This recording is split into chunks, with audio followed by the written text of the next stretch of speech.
team record in points scored and also tied the record for field goals made in a single game.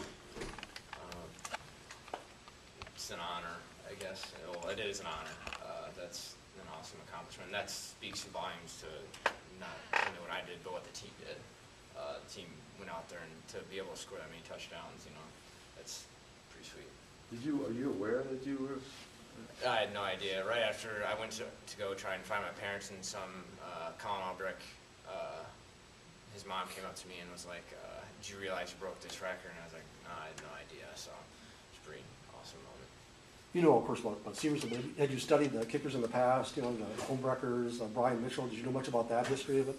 Yeah, Tyler, he kind of enlightened me to the fact about like homewrecker, and then then how Tyler did. I learned a lot from those guys, and just tried to carry on the legacy. Jake, the defense tonight was outstanding. Just comment about the performance. I mean, I didn't know we had them to that many, or that few of yards, I guess. But, we just come out every day. We want to fly to the ball. We want to make sure, people feel us when we get there. So, I was happy with the way everybody played. I thought we were flying around and, smacking people. I was happy with it. Pretty much you get in people's heads by the physicality you guys bring. I mean, you got to be physical if you want to be a good defense. That's probably the number one thing you want. So, if it gets in people's heads, good. But I mean, we're just playing UNI defense. That's all we do. Did it feel as dominant as the number suggested when you were on the field? I knew they hadn't crossed the 50. I'll tell you that. And when we kept, shutting them down, especially after we went to halftime, we were up so much. We were shutting them down so much. We were saying, let's kick it up a notch, make sure they don't cross that 50, keep it going, don't let up. Because there's been times where that first possession after halftime, we have let up a little bit. So that was our emphasis at halftime, was to make sure we didn't get lackadaisical coming out. So They hit one on you, but you were on the bench. I mean, what were you thinking? I was shaking my head, just saying, shoot, I wanted to see that 0 on the scoreboard. Because that's always the defense's goal, shut somebody out. That's all you want. It was unfortunate to see it go away, but good thing the offense had 50 up there. So. And if you take away that touchdown, I think there would have been only 7 total yards allowed by your defense. How amazing would that have sounded without that big touchdown run? I mean, I think it's still, I don't know how many they ended up with, but like 93. The fact that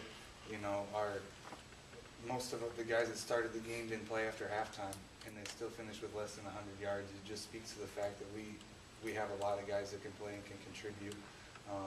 And I was happy for a lot of those young guys that went in and performed well. So. And how about your brother picking up that fumble after Kurt Schultz ripped it out of there? Yeah, I was mad he didn't score. Everybody was asking me if I would have scored. And you would have. You did one last year. I did last year. That's what I was saying. So. Speaking of scoring, Mr. LeMaster, how does it feel to be back in the league? Yeah, it was a really good feeling. I hadn't been in there in, 2 years now.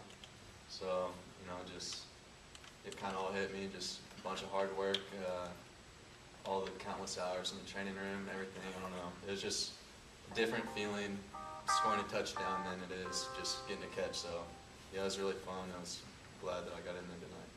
What about being 2-2 now? As I said to Coach Farley, you don't want to stay at 500, but now you've gotten some momentum going. How important is that going into the next phase of the schedule?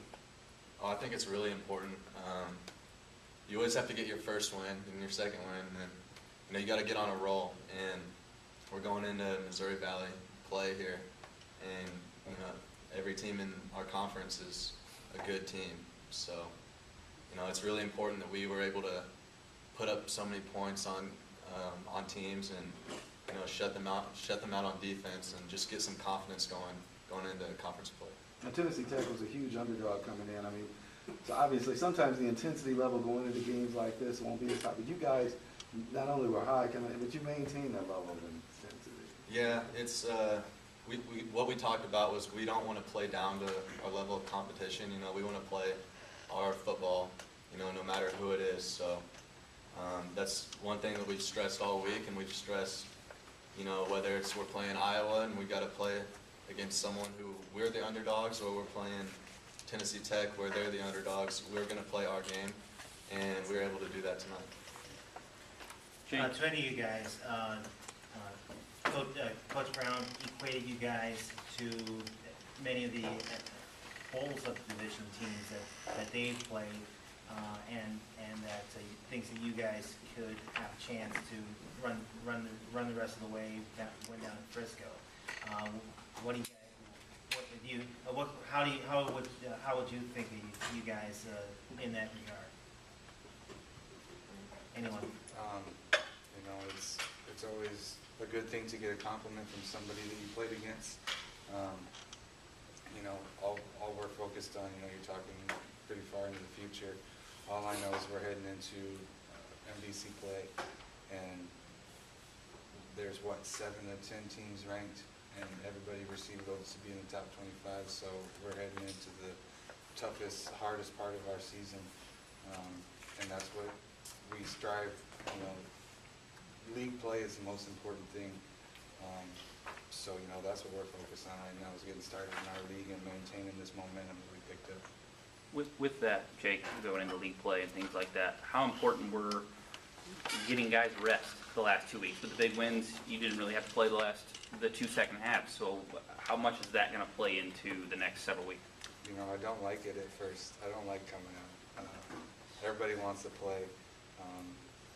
Nobody was like, yes, I get to come out. Everybody's like, man, are you sure I can't take one more series? Like, trying to convince them. But, when you look back at it now, it's probably good, since we had our bye so early, that we did, I've had the last 2, I've played half a game the last 2 games, so I think it's definitely going to help me in the long run as far as, not having to take as many hits like that. So it's a bonus. I'll take 50 to 7 any day. What are you and Brett were out kind of around the same time? Did you guys motivate each other? In terms of how you got back on the field after your injury? Absolutely. We spent a lot of time in the training room together, and both of us had our setbacks. Neither of us had by the book rehabs. There was a lot of times that we had thought we were going to be back at a time and then had a setback. So it was hard to be in that position. But to have a guy like Brett next to me in the same spot, we pushed each other in rehab. We had days where it was just like, man, this sucks. And you look over and you see the other guy going through the same thing, so you're not alone. There's definitely days when I just wouldn't feel like I'm doing my rehab, and I just get negative about it. Not seeing any improvement, and then you look to who's with you doing the same thing right next to you, and they're working hard, and it just kind of pushes you to get through it. It's not fun. It wasn't fun at all. It was painful. It was a long process, but yeah, it was really nice to have someone else to get through it. But the rewards are worth it. Yeah, absolutely. One more thing, I just always, every day when I'd show up to the training, or me and Brett just kind of had this thing where it was like, how you feeling today? How you doing? You making any progress? Like, tell me about you, because I'm doing the same stuff. So it was built more of a friendship, kind of a bond that we had for the last however many months, too many. But glad to be back out there with him. So. Any more questions?